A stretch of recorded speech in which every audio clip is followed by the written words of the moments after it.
Hello, good morning to you wherever you are. It's a Tuesday morning here on the AM Show. My name is Benedict Wilson. We'll do some sports, and obviously we'll start here on the local scene. And the future of Coach Avram Grant as Black Stars coach has been trending for almost 2 weeks now, with the current insipid performances from the Black Stars. Many have suggested the Israeli trainer leave their post. Now, Joy Sports can confirm the Football Association and other stakeholders are likely to show Grant the exit after Ghana's crucial 2018 World Cup qualifier against Egypt next month. There is more in the following report. Recent comments from some high-profile members of the Ghana Football Association have given clear indication that they are not happy with Black Stars coach Avram Grant.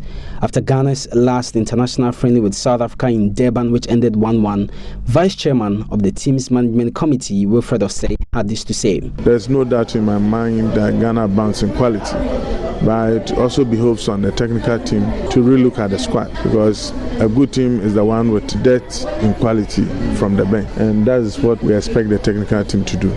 Wilfred Osei's remarks clearly shows discontent in what the technical team headed by Avram Grant is doing.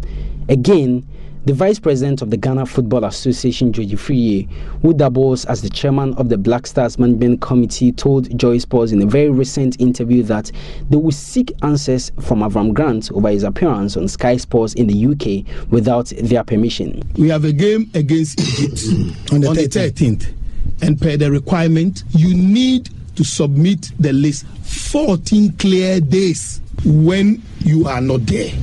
And it is the understanding of your employer that you are supposed to be at a particular place. And then the next thing you find is the man sitting on a Sky Sports. And I think that for that I can say it on authority that he didn't have the permission to go and sit on Sky Sports. What we need to do, whether it was part of his schedule or not, and that I can assure you that we'll investigate and come out. These remarks and our checks reveal Avram Grant, who has only 3 months left on his contract, is likely to leave post after the Egypt game. Our sources reveal the GFA are already looking for a coach who will focus more on developing talent in the local league and helping improve the capacity of local coaches. And talk of that game, which could probably be Avram Grant's last game. That's the Ghana-Egypt game, which will be played in Alexandra, the Berg Alman Stadium. We understand that the Egyptian Football Federation have confirmed 75,000 people will be at the venue to witness that game. Initially, it was 50,000, which the Football Federation confirmed some weeks ago. But after that successful ending of that game involving Mamelodi Sundowns and Zamalek of Egypt at the same venue, now they've increased the number to 75,000. It means they're going to have more fans in the stadium to watch that game involving the Black Stars and Egypt on November 13th. Well, my colleague Gary Alsmith yesterday on the Pulse program spoke to Lofty Wada, who's an African football expert, on what this means for Egypt. Yes, because our fans, for instance, from Morocco to Egypt, I think our fans have been heavily influenced by the Italian culture or even the Latin culture, because because our fans and even people there are very keen on their football. And in the past years, you saw that, for instance, fans are turning out even for small games. For instance, it's not even rare to see teams like Esperance or Al Ahly, etc., having for training 1,000 of people, or even yes, to 10,000 of people just for training. So yes, people have a big link with their entities and even their clubs. So I think that's why, and it's, as said previously, mainly influenced by the culture, the footballing culture, which from Italy, in which you can see that the culture is between clubs and fans and even entities is pretty great. Wada, final word for you. Now that this game has all our attention on the 13th of November, what would you, as somebody who watches North African football, think that the Egyptians will be doing to get an advantage over Ghana?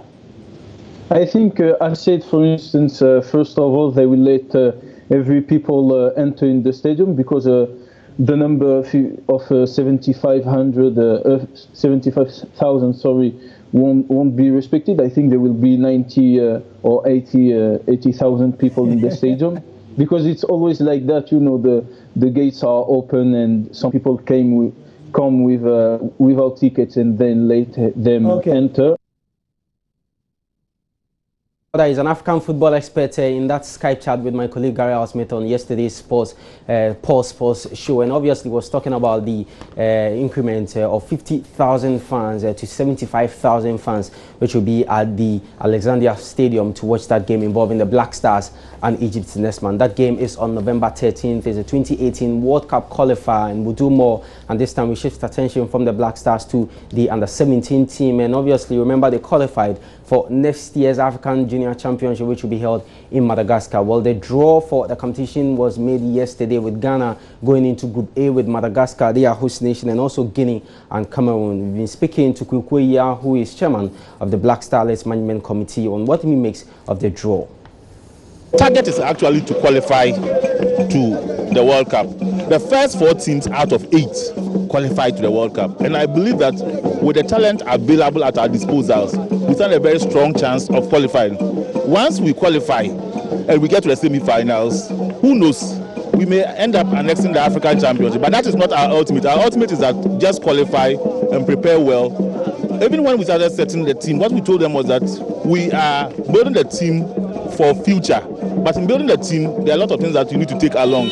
So we are hoping that we will use this as a stepping stone to qualify for the world, and then when we get or annex the trophy, it's just a bonus.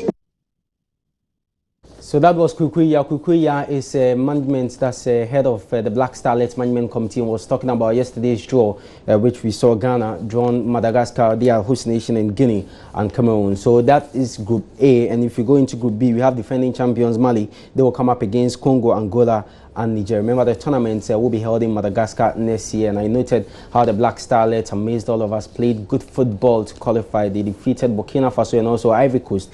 I was at the Cape Coast Stadium to see some of the games, and they actually played very well, and now they've qualified and they will be playing at the tournament. The tournament also serves as a qualifier for the World Cup, and as Kukuya mentioned clearly that they want to qualify for the World Cup as well. But first, you must go into the tournament, progress from the group phases.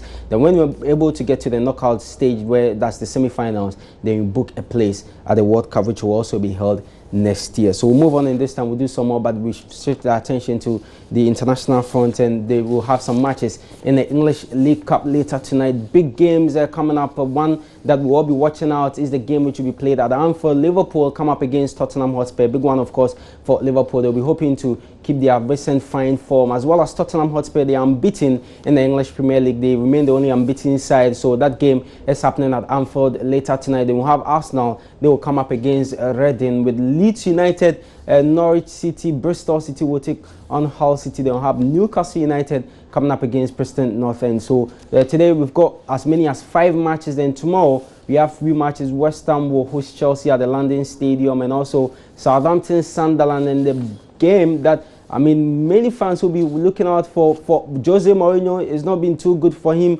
His last game against Chelsea, he lost by 4-0. And for Manchester City, Pep Guardiola has gone 5 games without a win, something that happened to him in 2009. So you look at, the time frame for almost 6 years, he's been doing very well and has never gone 5 games without a win, and this time it has happened to him at Manchester City. So we're hoping to turn things around, same as Jose Mourinho. The last time the two sides met was in the English Premier League. Manchester City went to Old Trafford and defeated them by 2-1. So wait to see what happens tomorrow. But the matches to expect tonight, as you've seen on your screens, we've got Liverpool, Tottenham, Arsenal, Reading, Leeds United, Norwich, Bristol City, Hull City, and Newcastle United, Preston North End.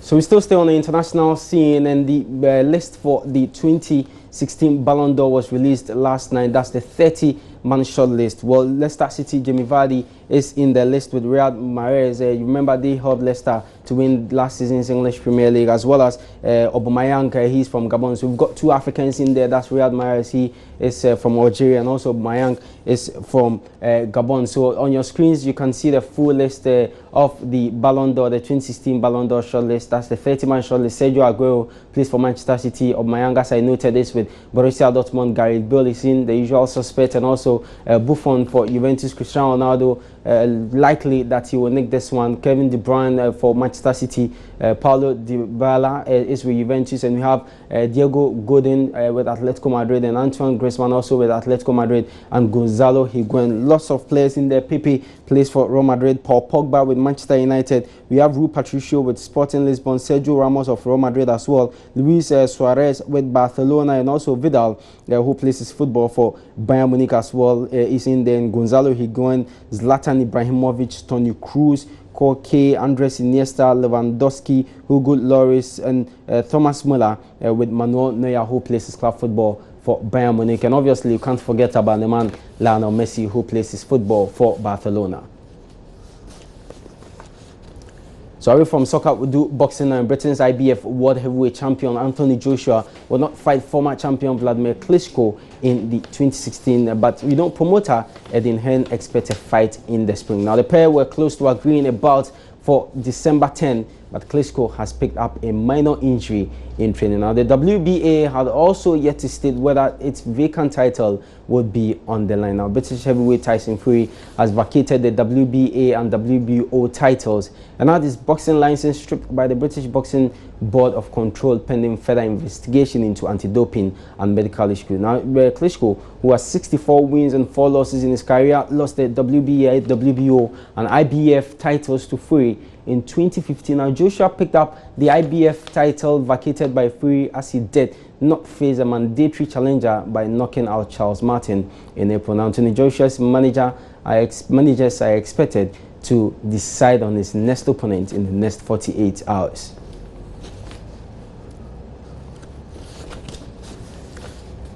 So that's how we end sports here on the AM Show. My name is Benedict Toast. Remember to make your way to the My John Line Sports page and read more sports stories for yourself. And keep following us on Twitter at Joy Sports, on Facebook as at Joy Sports. Enjoy the rest of the program.